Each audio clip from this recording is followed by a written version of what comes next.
Portugal হচ্ছে সমস্যা হচ্ছে বাংলাদেশ থেকে কোনো এমবাসি নেই। আপনি পর্তুগাল যেতে হলে আগে আপনাকে ইন্ডিয়া যেতে হবে।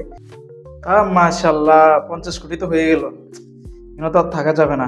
ভাই আমি জায়গা জমিন বেশি আমি হাতে 20 লাখ টাকা দিছি। তারা ভাই যাই কিভাবে মুখ দেওয়া মতো।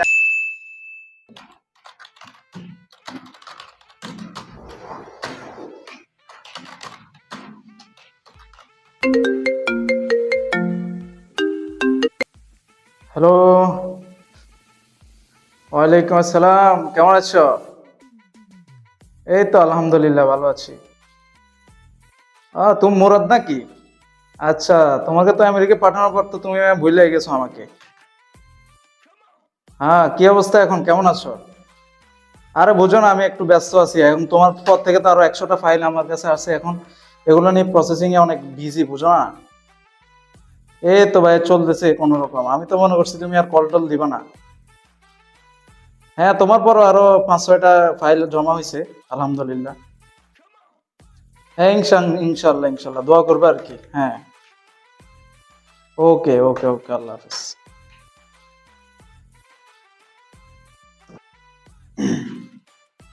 মে I come in sir? Yes, coming.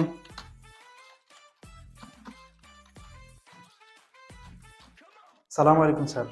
ওয়ালাইকুম আসসালাম, প্লিজ সিট ডাউন।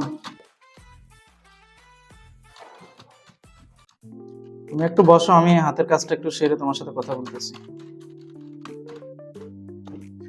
সো, কেমন আছেন? কিভাবে সাহায্য করতে পারি আপনাকে, বলেন। এই তো স্যার আলহামদুলিল্লাহ ভালো। আপনি ভালো আছেন স্যার? এই তো আছি আলহামদুলিল্লাহ। আমাকে তো রিয়াদ ভাই পাঠাইছিল আমি যে আমেরিকায় যাবো, সেই জন্য আপনার সাথে কথা বলতে বলছিল। কোন রিয়াজ? ও আচ্ছা, আমার বন্ধু রিয়াজ। ওকে ওকে তো আমি পাঠাইছি আমেরিকাতে। ও আমার সাথে, ওর সাথে মোবাইলে কথা হয়েছে, ও আমাকে বলছে আপনার কথা। আচ্ছা, আপনি এখন আমেরিকা যেতে চাচ্ছেন? আচ্ছা, আমি আপনাকে বলি, আমেরিকা এখন যেতে হলে এখন অনেক টাকা, একটা বড় একটা অ্যামাউন্ট লাগবে। আমি তো মনে করেন মানে প্রায় 1000 খানেক ফুলাবাইন পাঠাইছি আমেরিকাতে। আমার কাছে এখনো 1000 খানেক ফাইল আছে জমা। আমি নিতেছি, আমি আলহামদুলিল্লাহ কাজ করতেছি ভালো। আপনার ব্যাপারেও বলছিল, এই কারণে আমি রিয়াজকে বলছি যে আপনাকে পাঠানোর জন্য আমার কাছে। তো বলেন, আপনি অ্যামাউন্টটা এখন ধরতে হবে 50 লাখের মতো। আপনি কি যেতে ইচ্ছুক? স্যার 50 লাখ হোক সমস্যা নাই, আমি ব্যবস্থা করবো। আপনি যেমনি হোক আমার বিষয়টা ব্যবস্থা করেন। আচ্ছা ঠিক আছে, আপনি যেহেতু যেতে চাচ্ছেন, আপনি এখন করতে হবে কি, আমাকে আপনি 20 লাখের মতো পেমেন্ট করতে হবে। তো এরপর আমরা আস্তে আস্তে আপনার কাজটা, ফাইলগুলো জমা দেব অফিসে। জমা দেওয়ার পরে হচ্ছে আস্তে আস্তে প্রসেসিং হবে, আপনাকে একটা ইমেল পাঠানো হবে এম্বাসি থেকে। ইমেল পাঠানোর পরে আপনি যখন আপনার ভিসা হবে তখন বাকি টাকাগুলো পরিশোধ করতে হবে। আচ্ছা ঠিক আছে স্যার, সমস্যা নাই। তাহলে আমি 1 সপ্তাহের মধ্যে 20 লাখ টাকা জমা দিয়ে দেবো। আর যে সময় বিষয় আসবে স্যার আমাকে জানাই দিন, বাকি টাকাগুলো দিয়ে দেবো। ওকে স্যার, সালাম আলাইকুম। ওকে ঠিক আছে, ওকে স্যার। স্যার আসবো? ইয়েস, আসো।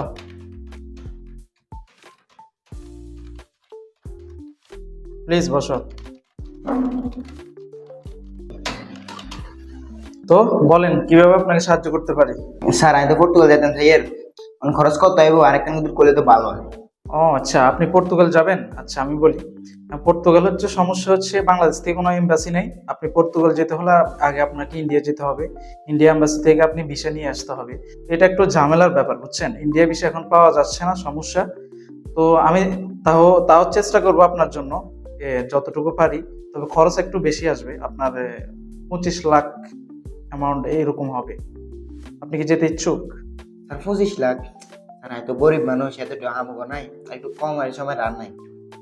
দেখেন, আমি বলি, আমি এখান থেকে আপনাকে অনেক, প্রায় 5 লক্ষ টাকার মতো আপনাকে সেভ দিছি, বাট এখন আর হবে না, সুযোগ নেই। আপনাকে যারা আরো কম টাকার ভিতরে দিবে বলছে, ওরা হচ্ছে ফ্রড, বুঝছেন। এরা আপনার থেকে টাকা নিয়ে চলে যাবে, ওরা আপনাকে ভিসা দিবে না। তো আপনি যদি যেতে চান, সত্যি যদি যেতে চান, তাহলে আমার সাথে যোগাযোগ করেন। এই টাকার ভিতরে যদি হয় তাহলে আমি আপনার কাজটা কমপ্লিট করবো ইনশাল্লাহ। আচ্ছা স্যার, না স্যার ঠিক আছে, আপনারাই বিশেষ করি, সমস্যা না। 25 লাখ হলো 25 লাখ ব্যবস্থা করে আনুন। স্যার টাকা কবে দিতে হইব? আচ্ছা, আপনি হচ্ছে আমাকে 1 সপ্তাহের ভিতরে 10 লক্ষ টাকা দিতে হবে। আরগুলো হচ্ছে আপনি যখন ইন্ডিয়াতে গিয়ে ভিসা আপনি লাগবে, তখন এরপরে আপনি যখন যাবেন, এর আগে আমাকে বাকি টাকাগুলো দিলে হবে। ওকে স্যার, ঠিক আছে, আপনাকে অসংখ্য ধন্যবাদ স্যার। তাহলে আজকে আসি। আসসালামু আলাইকুম। ঠিক আছে।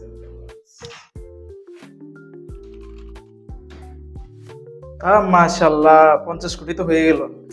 এখানে তো আর থাকা যাবে না, বন্ধুকে একটা কল দিই।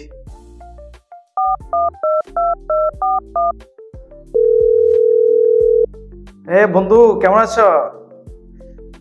বইলো না বন্ধু, বুঝছো 50 কোটি টাকা তো হয়ে গেছে ভাই। এখন কি করবো বল, এখানে তো আর থাকা সম্ভব না। আরে না, এখানে থাকলে তো একটা অবস্থা খারাপ হয়ে যাবে। ওদের ভিসা তো সময় ঘনায় গেছে না, ওরা তো আমাকে বিরক্ত করবে। আর টাকা যেহেতু হয়ে গেছে, আমি এখন মনে কর তোর কাছে চলে আসি নাকি। আমার ভিসা প্রসেসিং করতে একটু দ্রুত, আমার জন্য একটা টিকিট ফাটা। ওকে ওকে ওকে ওকে, ঠিক আছে।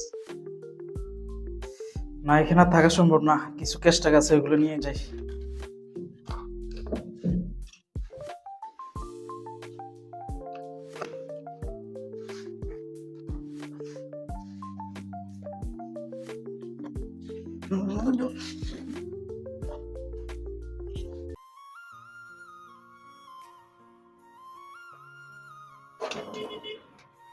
গেট বন্ধ কা?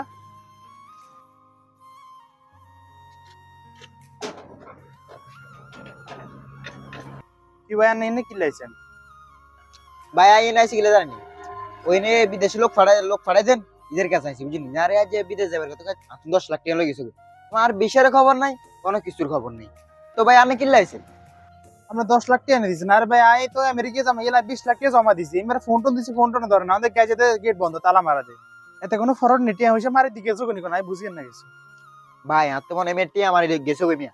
আমিও কতবার ফোন দিছি, ফোনে ধরে না মিয়া। কেটে তালা তুলে মারে মিয়া, ভাগি গেছে টিয়া কোন লই। ভাই আই জায়গা জমিন বেশি, আই হাতে 20 লাখ টাকা দিছি। তারা ভাই যাই কিভাবে মুখ দেওয়া মতো আই চলে গেছে 8 টাকা লই। ভাই এরকম হাজারো মানুষ আছে বিদেশে যাবার কত মানুষের তুমি টিয়া নি টিয়া মারি দে, আর বিদেশের নাম গন্ধ নাই, কিছু করার নাই। আর গিয়া মন খারাপ করে কিরবে না, ভাই দিয়ে চলে যান। ও ভাই আপনি ঠিকই কইছেন, এরকম দালালের বাচ্চাগুলো অনেক ফ্যামিলি নষ্ট হয়ে যাবে ভাই, কি করা অনগে। আল্লাহ গুনাহ হেদায়েত কর, চলেন।